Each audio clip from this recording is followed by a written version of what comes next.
अमरीकी सदर Donald Trump ने फॉक्स न्यूज़ को एक इंटरव्यू में इंकिशाफ किया है कि उनके सदारती इलेक्शन में कॉन्स्पिरेसी की गई है और इसको रिगिंग करने में एफबीआई और डिपार्टमेंट ऑफ जस्टिस का हाथ है।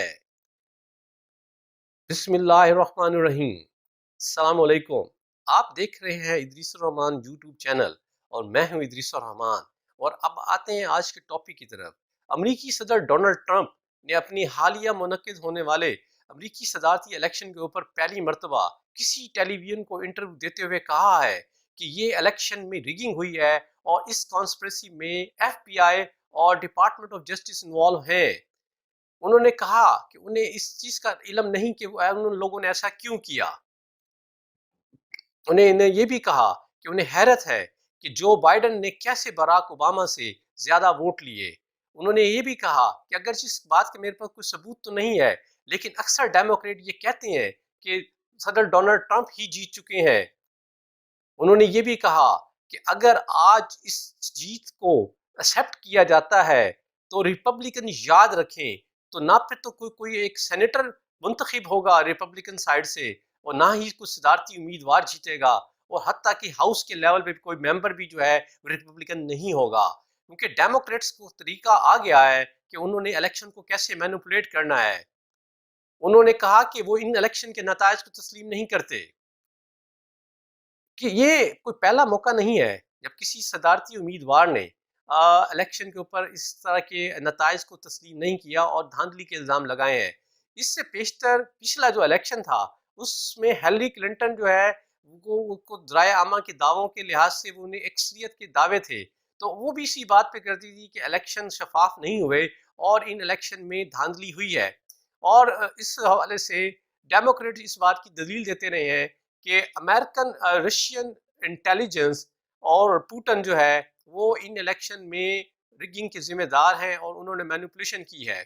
बल्कि इस मौजू पे तो कुछ किताबें भी मंजर आम पे आई हैं, जिनमें से एक का नाम ये है the house of Donald Trump and house of पुटन्स।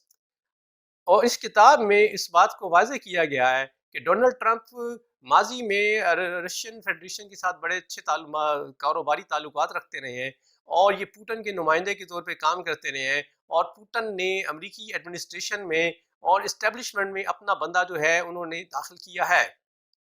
इसी नोयत के इससे पेशतर भी जो इल्ज़ामात जो है वो दाती उम्मीदवार थे अल गोर, उन्होंने भी लगाया कि अगर ये उनको वोटों की तादाद जो परसेंटेज थी, वोट जो नंबर में मिले थे वो उनको अपने उम्मीदवार की निस्बत ज़्यादा थे, लेकिन अमेरिकन इलेक्टोरल कॉलेज में उनको वोट कम पड़े।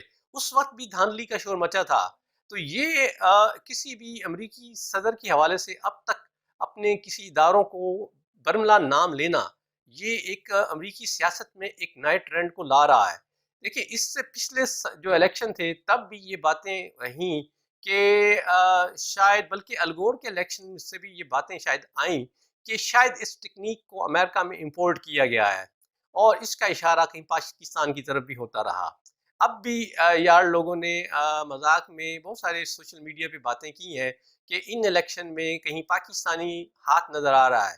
लेकिन बहरहाल अब इससे तो एक बात वाज़ेह हो रही है कि अमेरिका की आने वाली जो सियासत है और जो प्रेसिडेंटल सिस्टम है उसके ऊपर क्वेश्चन मार्क लगने शुरू हो गए हैं। और जो अमेरिका में एक फेयर और ट्रांसपेरेंट सिस्टम की बात हो रही थी वो इस पर अंडर क्वेश्चन है।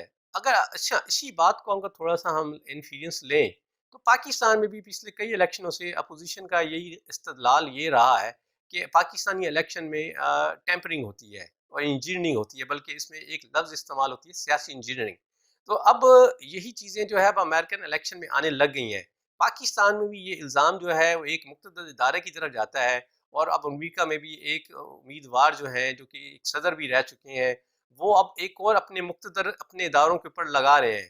तो शायद ये कि इसमें अगर हम अब ये देखें तो शायद पाकिस्तानी अपोजिशन को सीखने की ज़रूरत है, अमरीकियों को पाकिस्तान से सीखने की ज़रूरत है कि हमारे यहाँ भी अपोजिशन हर इलेक्शन के बाद ये शोर मचाती है कि इलेक्शन का जो नताइज है वो तस्लीम नहीं करते। अब अमरीकी एक सदारती उम्मीदवार जो कि सबका सदर भी रह चुका है, अब वो भी ये बरमला इजहार कर रहा है।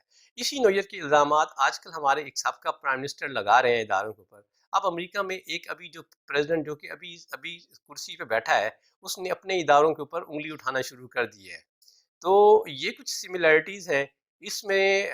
بہرحال ہمارے لیے جو سبق یہ ہے کہ بہتر ہو کہ اگر اس سارے نظام کی جو خرابیاں ہیں ان کو ایک بہتر انداز میں ایڈریس کرنا کیا جائے، رادر دین کہ آپ اپنے اداروں کو دیکھیں۔ بات یہ ہے کہ سی آئی اے کے اوپر بہت ساری انگلیاں ہم اٹھا سکتے ہیں، کیونکہ سی آئی اے کا پوری دنیا میں جو کردار رہا ہے وہ جو ہے قابل کوشچن ہے، بلکہ کافی حد تک قابل اعتراض ہے، بلکہ کافی حد تک قابل مذمت بھی ہے، کیونکہ انہوں نے جس طریقے سے حکومتیں گراتے ہیں اور جس طرح سے حکومتیں بناتے ہیں، جس طرح اس طریقے سے وہ لوگوں کو غائب کراتے ہیں، جس طرح سے لوگوں کو اٹھواتے ہیں، تو یہی منظرنامہ جو ہے اس وقت پاکستانی سیاست میں بھی ڈسکشن میں آ رہا ہے۔ تو اس کا مطلب یہ ہے کہ اب ان چیزوں کو اب شاید ایک اویئرنیس کا لیول آ رہا ہے، لیکن ابھی تک امریکہ میں کسی بھی ادارے کو امریکہ کے اندر تنقید کا نشانہ نہیں بنایا گیا۔